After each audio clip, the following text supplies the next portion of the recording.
दिल्ली के जहांगीरपुरी हिंसा मामले में पुलिस ने एक और केस दर्ज किया और ये केस हनुमान जन्मोत्सव की शोभा यात्रा के आयोजक विश्व हिंदू परिषद और बजरंग दल के खिलाफ दर्ज किया गया है। आरोप है कि बिना इजाजत शोभा यात्रा निकाली गई। मामले में वीएचपी के एक कार्यकर्ता को भी गिरफ्तार किया गया है। ये अपडेट है आपके लिए। आज हम आपको शोभा यात्रा में शामिल वीएचपी के एक और कार्यकर्ता की जुबानी हिंसा की कहानी सुनवाना चाहते हैं और आपको ये बताना चाहते हैं कि कैसे, ध्यान से सुनिएगा, कैसे रुद्राक्ष की वजह से उस कार्यकर्ता की जान बच गई।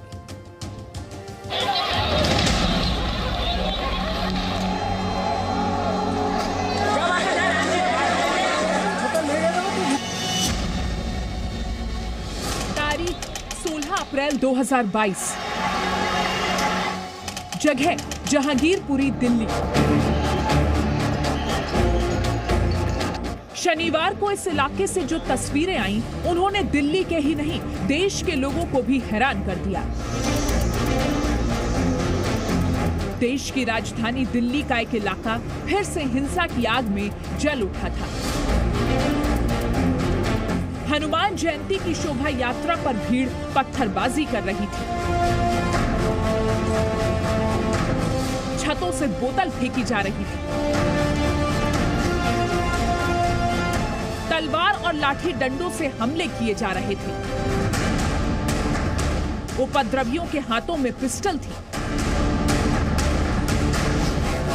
लेकिन कहते हैं ना कि जाको राखे साइयां मार सके ना कोई, तो वही हुआ विश्व हिंदू परिषद के कार्यकर्ता उमाशंकर के साथ।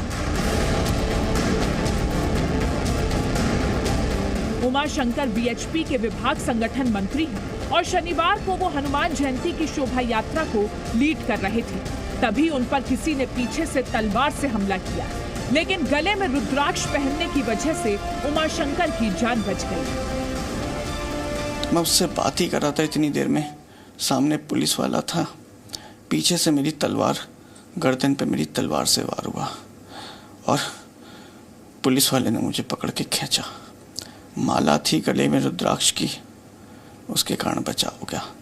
और फिर पीछे से डंडे, तो पुलिस वाले ने मुझे बचाते हुए गाड़ी में बैठाया। उमाशंकर जिस अंसार की बात कर रहे हैं, पुलिस उसे ही जहांगीरपुरी हिंसा का मुख्य आरोपी बता रही है।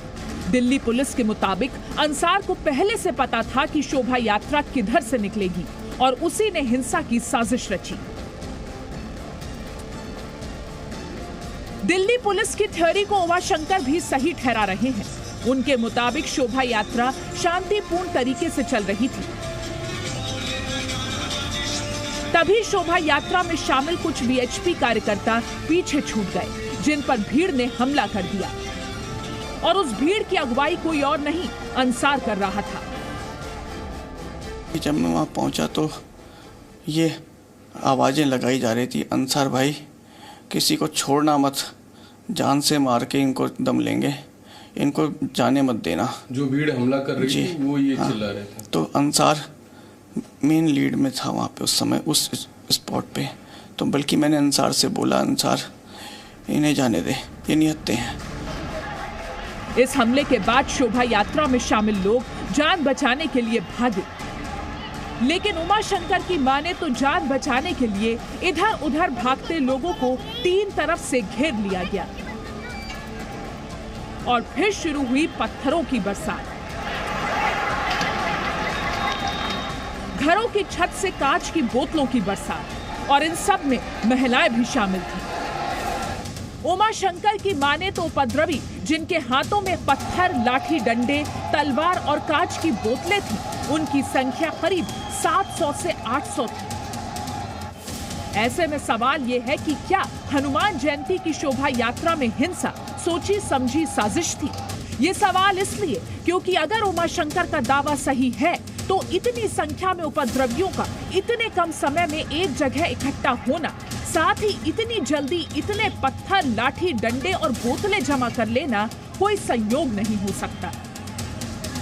वो अचानक कहाँ से निकला, मस्जिद से निकला या कहाँ से आया? करीब नहीं तो मेरी नज़र में 700-800 लोगों की संख्या वहाँ पे रही होगी, क्योंकि मैं तो बचाव में लगा हुआ था, कार्यकर्ताओं के भी अपने भी।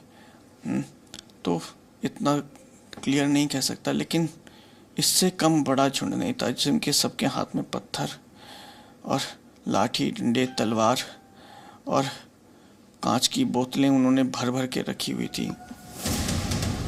बहरहाल दिल्ली पुलिस भी इन सवालों के जवाब ढूंढने में लगी है।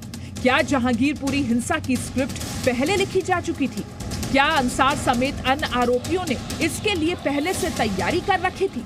शक की सुई अंसार की ओर इसलिए भी गहरा रही है क्योंकि उसका इतिहास दागदार रहा है और पुलिस के शिकंजे में आने के बाद भी उसकी अकड़ कम नहीं हुई है। जैसा कि उमाशंकर जी बता रहे हैं कि एक उन्होंने दिशा निर्देश दिए थे अपने, जो उनकी शोभा यात्रा में लोग चल रहे थे कि बहुत अनुशासित ढंग से ये शोभा यात्रा होनी है। आधी शोभा यात्रा निकल चुकी थी, बाद में विवाद शुरू हुआ, वो पीछे गए, तब तक उन्होंने देखा कि हर तरफ से हमला शुरू हो गया था। पुलिस प्रशासन इस पे कार्रवाई करना शुरू कर दिया है।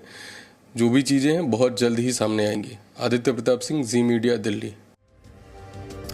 देश की राजधानी दिल्ली के जहांगीरपुरी इलाके में हनुमान जन्मोत्सव के दिन जिस तरह की हिंसा हुई, उसकी तस्वीरें देखकर हर कोई हैरान परेशान है, क्योंकि हम बात कर रहे हैं देश की राजधानी की। दिल्ली की सड़कों पर सरेआम भीड़ में शामिल लोगों ने पिस्तौल से गोलियां चलाई। अब तक 25 आरोपी पुलिस की गिरफ्त में आ चुके हैं। पुलिस गिरफ्तार कर चुकी है, बाकियों की तलाश जारी है। और इस सब के बीच पुलिस ने फायरिंग किया आरोपी, जिसकी तस्वीर भी आपने देखी, उसका वीडियो भी आपने देखा होगा, सोनू चिकना, उसे भी दिल्ली पुलिस द्वारा गिरफ्तार कर लिया गया। जी न्यूज ने सोनू चिकना की मां से बातचीत की और कई राज उसकी मां ने खोले हैं। इस रिपोर्ट में देखिए।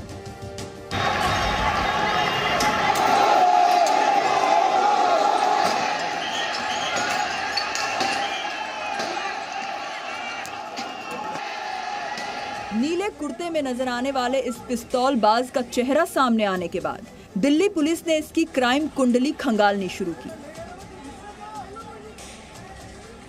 तो जी न्यूज की टीम भी इसका सच जानने निकल पड़ी। ग्राउंड जीरो पर पहुंचने के बाद इस आरोपी की शिनाख्त करने वाला सबसे अहम गवाह जी न्यूज को मिला। ये गवाह कोई और नहीं, सोनू चिकना की मां है। पुलिस एक शख्स की तलाश कर रही है जिसका नाम सोनू है और ये उसकी तस्वीरें हैं। और ये तस्वीर में जिस शख्स के हाथ में ये पिस्टल देख रहे हैं, इसकी तलाश पुलिस कर रही है। हालांकि इसके बड़े भाई सलीम चिकना को दिल्ली पुलिस ने गिरफ्तार किया है। इस वक्त हमारे साथ बात करने के लिए सोनू और सलीम की मां है। ये बताइए, ये बेटा आप ही का है? हाँ, हमारा बेटा है। अच्छा, क्या नाम है इसका? इसका नाम सोनू है। अच्छा, तो आपके बेटा कोई की तलाश पुलिस कर रही है, इसके हाथ में पिस्टल है। पिस्टल कहाँ से आया और उस दिन वो कहाँ पे था? वो रोजा खुलने का टाइम, रोजा खुलेगा तो सब बोले हिंदू मुस्लिम में लड़ाई हो रहा, तो हमारा लड़का तक रोजा खुला नहीं, वैसे ही वहाँ भाग के गया। तो एक लड़का के पास वहाँ बंदूक था, उससे गुस्सा में वो छीन के वो चला रहा। जांच अभी जारी है और सोनू चिकना एक आरोपी, लेकिन मां तो मां होती है। बेटे को पहचानने और उसके हाथ में पिस्तौल होने की बात मानने के बावजूद उसे अपना बेटा बेगुनाह लग रहा है। अच्छा, किसके पास बंदूक था? कोई भीड़ में कौन बच्चा पता नहीं है। अच्छा, पता नहीं चला, वहाँ से छीन लिया कि उसका हाथ में तो कुछ नहीं था, वो तो ऐसे ही भाग गया। अच्छा। और वहाँ से कोई बच्चा था, उससे छीन लिया। वो बच्चा गोली चला रहा, बहुत बच्चा गोली चला रहा। अच्छा। खाली इसका ही आ गया। इसको तो दुश्मनी करके ऐसा वीडियो करके इसे लगा दिया बुक भर ने। बेटे पर लगे आरोपों की गंभीरता को असफिया समझ रही है, इसीलिए उनका दिल बैठा जा रहा है। आरोपों की जद में उनके एक नहीं दो बेटे हैं, जबकि दूसरे सलीम चिकना को पुलिस गिरफ्तार कर चुकी है। तो सोनू और सलीम उस दिन वहीं पे थे क्या?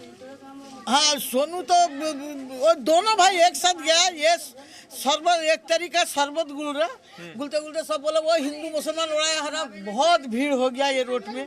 तो भीड़ जब हो गया तो वो लड़का लोग सब भागा। तो एक कुछ करा नहीं, ये आरोप भाई लोग के सब बुला के लिया रहा, इधर आ जा तुम लोग, मत जाइयो। वो बेचारी तो कुछ नहीं करा, उसको तो बिना कसूर में एकदम उठा लिया। पुलिस का मानना है कि जहांगीरपुरी में दंगाइयों की भीड़ में कम से कम 4 पिस्तौलबाज हो सकते हैं। पुलिस ने सीसीटीवी फुटेज, लोगों के मोबाइल फोन से बनाए वीडियो और चश्मदीदों से बातचीत के आधार पर इस मामले की जांच तेज कर दी है। जहांगीरपुरी मामले में फोरेंसिक टीम से लेकर क्राइम ब्रांच की टीम हर एक पहलू और हर एक सबूत पर नजर रख रही है और जल्द ही इस मामले में कई लोगों पर शिकंजा कसना तय है। दिल्ली से राजू राज के साथ ब्यूरो रिपोर्ट जी मीडिया। तो देश हित में हमने आपको दिखाया कि कैसे जहांगीरपुरी हिंसा पर पुलिस की कार्रवाई तेजी से चल रही है, लेकिन उतनी ही तेजी से चल रही है नेताओं की सियासत भी। असदुद्दीन ओवैसी ने पुलिस पर एक ही धर्म के लोगों पर कार्रवाई करने का आरोप लगाया है, जबकि हकीकत ये है, सच ये है कि अब तक जितने आरोपी इस मामले में गिरफ्तार किए गए हैं उसमें हिंदू भी हैं और मुसलमान भी।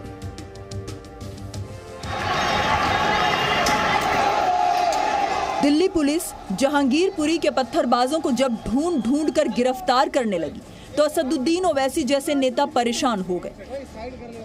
उन्होंने आरोप लगाया कि धर्म देखकर गिरफ्तारी हो रही है, लेकिन ओवैसी के आरोप को दिल्ली पुलिस कमिश्नर राकेश अस्थाना ने खारिज कर दिया।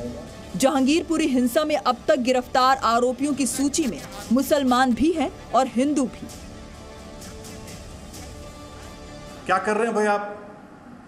14 के 14 को पकड़ लिया और एक लड़का है अंसार, उसका वीडियो है। क्या कमिश्नर पुलिस नहीं देखते, क्या अमित शाह नहीं देखते, क्या इंटेलिजेंस नहीं देखता? वो अंसार को मैंने क्यों बनाए?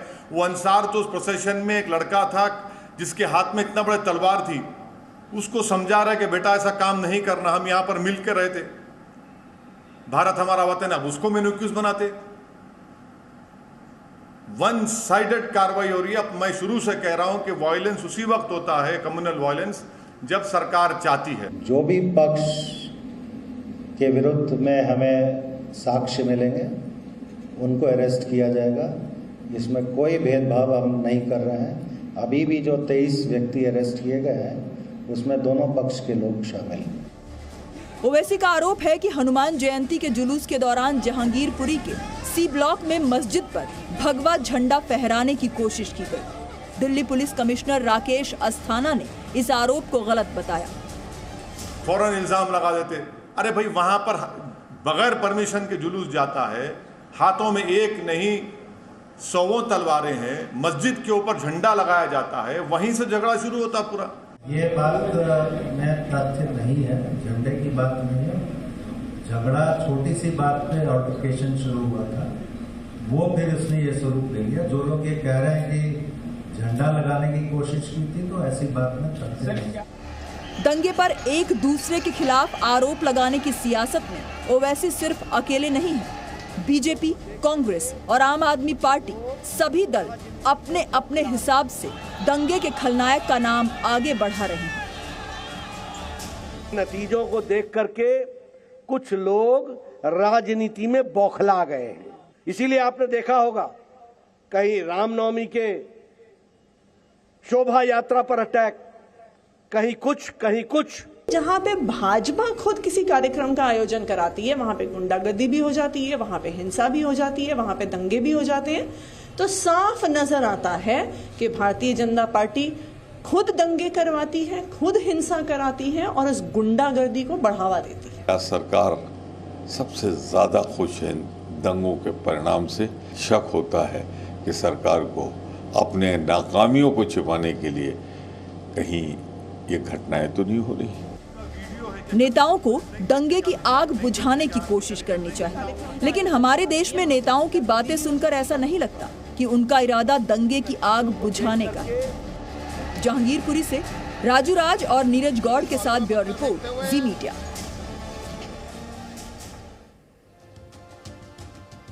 लेकिन जरा सोचिए, इस देश की सियासत दंगाई का भी धर्म बता देती है। Presenting B News app available on Google Play and App Store. Download it now.